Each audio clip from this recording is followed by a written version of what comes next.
आजच्या या मीटिंगमध्ये अंतिम असा निर्णय झालेला आहे की सांगलीची पुनरावृत्ती या खेड आळंदी विधानसभा मतदारसंघामध्ये आम्हाला करायची। महाविकास आघाडीमध्ये जर काँग्रेसला जागा सोडली गेली नाही तर या ठिकाणी काँग्रेस अपक्ष आपला उमेदवार देणार आणि देणारच। सर्वानुमते ठरवून एक उमेदवार दिला जाणार आहे। आज तुम्ही शिरूर लोकसभा मतदारसंघाची जर निवडणूक पाहिली तर सर्वात जास्त मताधिक्य हे खेड आळंदी विधानसभेने दिलेले आणि ते काँग्रेस विचारधारेचं दिलेले। माननीय आमचे पक्षाचे राष्ट्रीय माजी अध्यक्ष विद्यमान विरोधी पक्ष नेते लोकसभेचे राहुलजी गांधी यांच्याकडे पाहून मतदान झालेले आहे सगळं। त्यामुळे ह्या जागेवरती काँग्रेसचा हा 1001% दावा होता आहे आणि कायम राहणार आहे। आणि जर महाविकास आघाडीमध्ये ही जागा सुटली नाही तर सांगलीच्या विशाल पाटील ह्या ठिकाणी एक तयार होणारच आणि त्या तो उमेदवारी ही या ठिकाणी काँग्रेस पक्ष लढवणारच आणि तो उमेदवार विधानसभेमध्ये उद्याचा विधानसभेचा सदस्य हा काँग्रेस विचारधारेचाच असणार। हा अंतिम निर्णय या ठिकाणी घेतलेला आहे आणि आम्ही उद्याच्या काय 3 तारखेला 4 तारखेला आमची काँग्रेसची मीटिंग आहे। त्या मीटिंगमध्ये आम्ही आमच्या सर्वांमते हा विषय आमच्या वरिष्ठांपर्यंत पोहोचवणार आहे। हेच मी या ठिकाणी आपल्या माध्यमातून समस्त खेड तालुकावासियांना सांगण्याचा प्रयत्न करतो की या ठिकाणी भविष्यामध्ये तुम्ही आपण सर्वच जण काँग्रेसची विचारधारा अंगी करून काँग्रेसचा आमदार करण्यासाठी सर्वांनी एक जीवाने एक दिलाने काम करावं या ठिकाणी अशी विनंती करतो आणि थांबतो।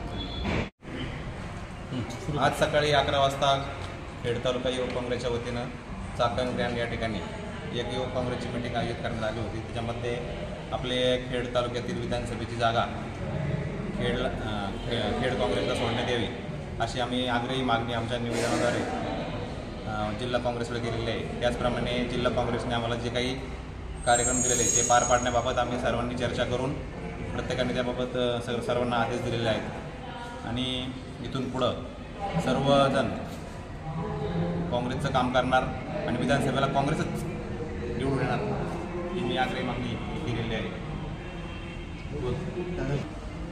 नमस्कार, मी अनुराग संजयजी, संचालक कृषी उत्पन्न बाजार समिती खेड।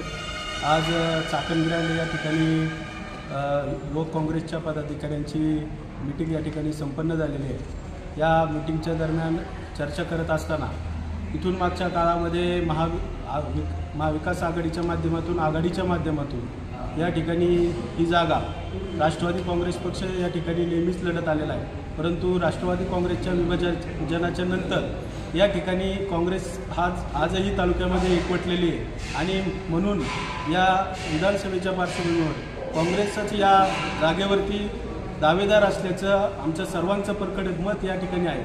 त्यामुळं महाविकास आघाडीमध्ये काँग्रेसची ही जागा खेड आळंदीला मिळावी यासाठी आम्ही या निवेदनाद्वारे आज जिल्हाध्यक्षांकडे मागणी करत आहोत आणि त्या पद्धतीने आमच्याकडं सक्षम विधानसभा लढण्यासाठी सक्षम पर्याय देखील या ठिकाणी भरपूर या ठिकाणी उपलब्ध आहेत। इच्छुकांची संख्या, उमेदवारांची संख्या या ठिकाणी आमच्याकडं या ठिकाणी भरपूर आहे।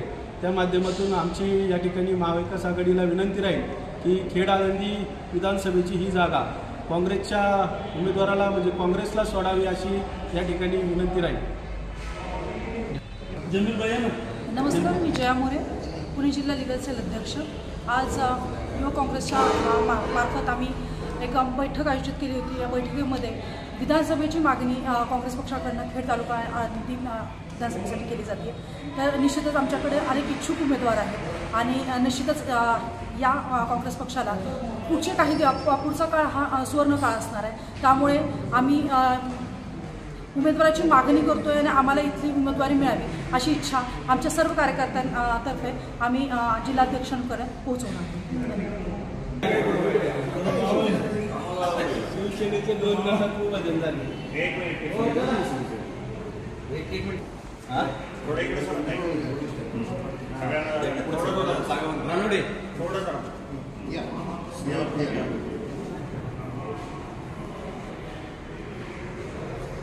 धन्यवाद।